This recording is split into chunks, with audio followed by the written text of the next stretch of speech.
वैद्यकीय क्षेत्राला काळिमा फासणारी एक धक्कादायक घटना समोर आली आहे। ही घटना एका नामांकित स्त्रीरोग तज्ज्ञाच्या हलगर्जीपणामुळे घडली आहे।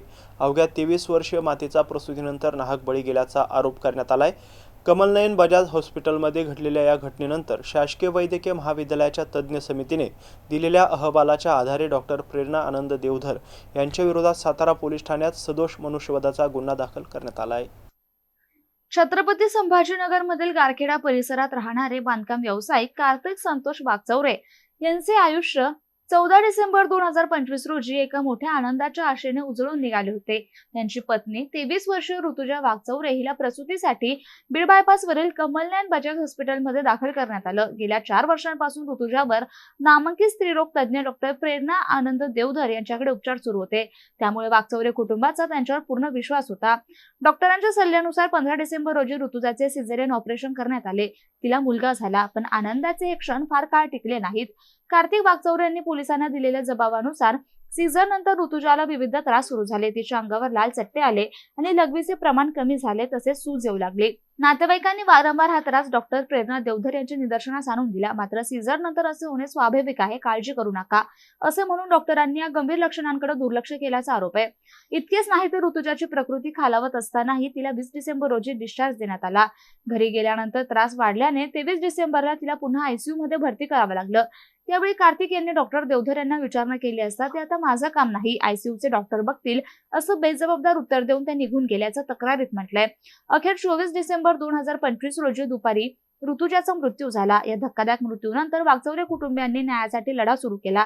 त्यांनी ऋतुजाच्या उपचारासाठी फाईल इतर तज्ज्ञ डॉक्टरांना दाखवली, ज्यामध्ये उपचारात अनेक त्रुटी आढळून आल्या। या प्रकरणाची सखोल चौकशी करण्यासाठी सातारा पोलिसांनी हा तपास शासकीय वैद्यकीय महाविद्यालय आणि रुग्णालय येथील तज्ज्ञ वैद्यकीय समितीकडे सोपवला। समितीने सादर केलेला अहवाल अत्यंत धक्कादायक आहे। या अहवालात स्पष्टपणे नमूद करण्यात आले की मयत ऋतुजा वागचौरे यांचा मृत्यू टाळता येण्यासारखा होता। उपचारादरम्यान डॉक्टर प्रेरणा देवधर यांच्याकडून रुग्णांच्या उपचारात गंभीर हलगर्जीपणा आणि निष्काळजीपणा झाल्याचं दिसून येतंय। या वैद्यकीय अहवालाच्या आधारे सातारा पोलिसांनी मोठी कारवाई केली आहे। तक्रारदार कार्तिक वागचौरे यांच्या जबाबानुसार आरोपी डॉक्टर प्रेरणा आनंद देवधर यांच्या विरोधात भारतीय न्याय संहिता 2023 चे कलम 106(1) निष्काळजीपणामुळे मृत्यू कारणीभूत ठरणे अन्वये गुन्हा दाखल करण्यात आलाय। या गुन्ह्याचा पुढील तपास पोलीस निरीक्षक कृष्णा शिंदे स्वतः करतायत। एका नामांकित डॉक्टरांनी प्रतिष्ठित हॉस्पिटलमध्ये घडलेल्या घटनेनं शहरात खळबळ उडून दिली आहे।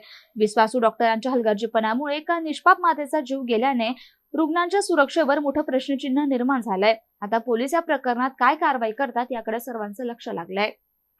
त्यानुसार आम्ही 15 तारखेला मग डिलिव्हरी केली मॅडमनी, पण तिला 4 ते 5 तासानंतर रूममध्ये शिफ्ट केलं आणि त्याच्यानंतर 4-5 तासांनी तिला शुद्ध आली। तिला शुद्ध 4-5 वाजता आली। डिलिव्हरी 10:30 वाजता झाली। मूल आम्हाला 11 वाजता त्यांनी हातामध्ये दिलं आणि त्यानंतर 4 दिवस ती हॉस्पिटलमध्येच ॲडमिट होती, पण तिला दुसऱ्या दिवशी संध्याकाळपासूनच लाल रॅशेस अशी खाजू वगैरे यायला चालू झाली होती।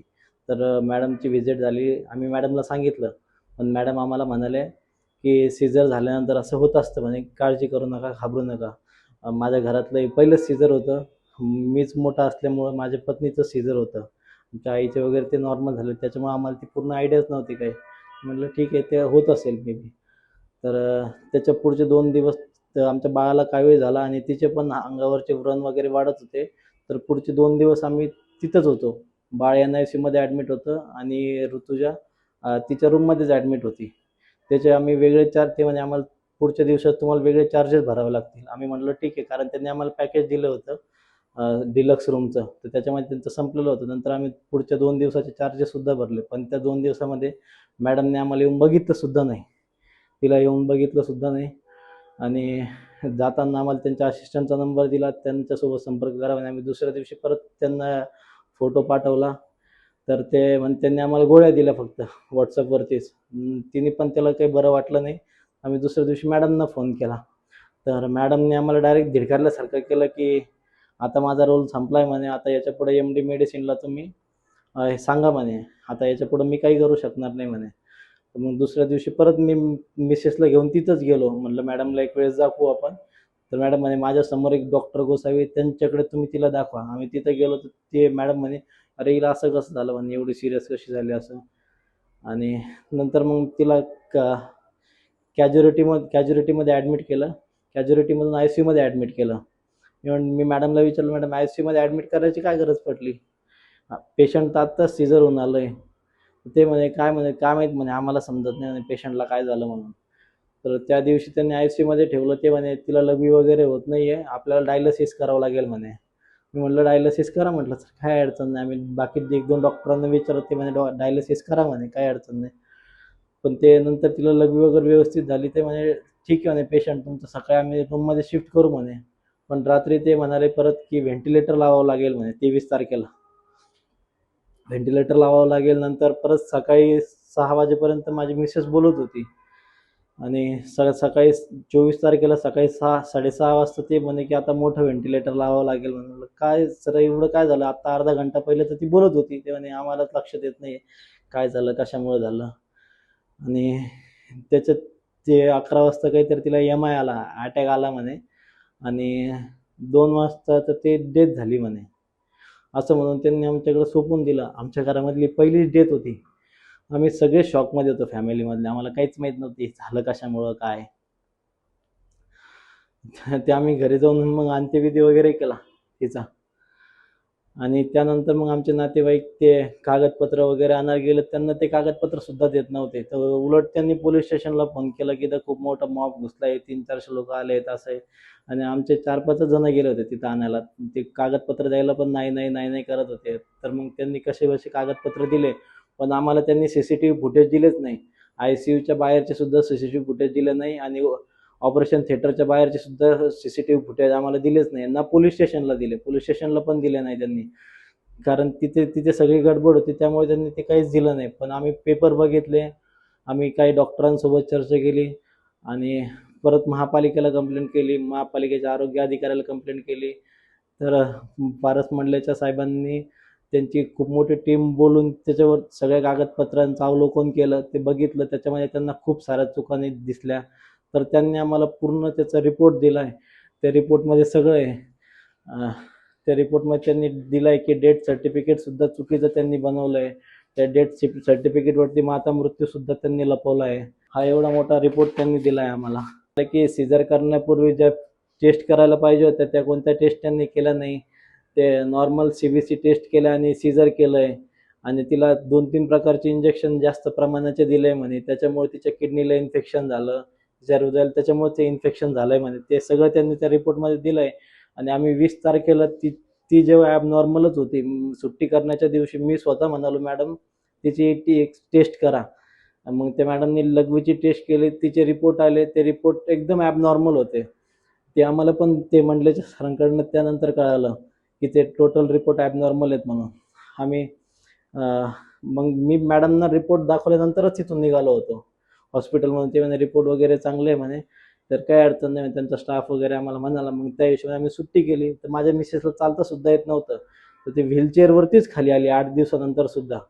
ती घरी आल्यानंतर सुद्धा तिला चालता येत नव्हतं व्यवस्थित. त्यांनी हे रिपोर्टमध्ये सांगितल्याप्रमाणे जे 18 ते 20 जेव्हा आम्ही ॲडमिट होतो तिथं त्यांनी तिला बघितलंच नाही.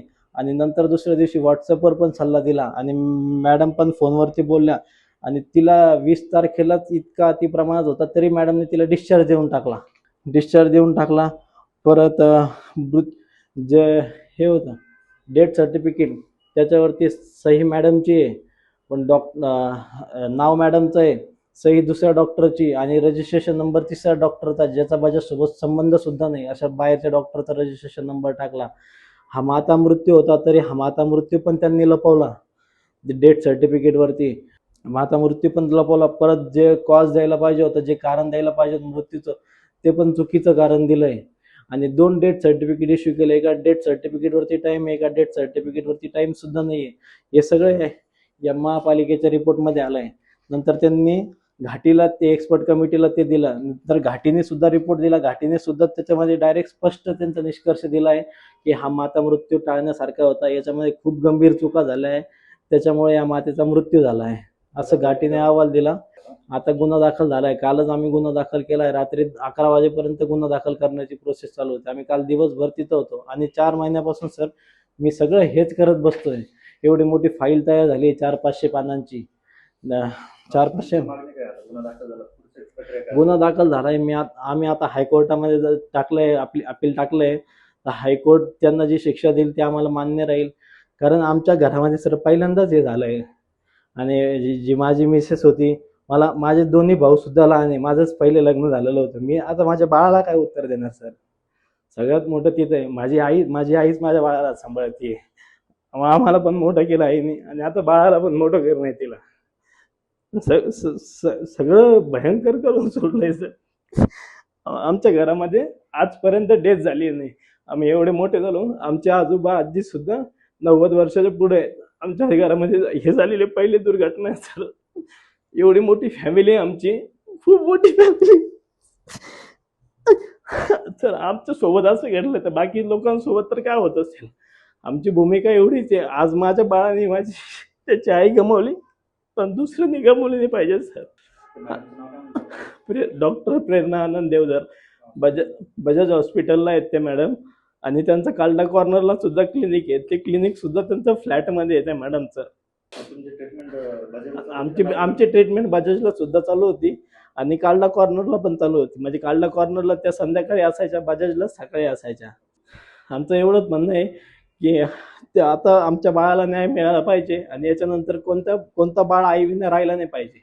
प्रत्येकाला त्याची आई मिळाली पाहिजे. आई तर माझ्या बाळाने आई सुद्धा बघितली नाही सर.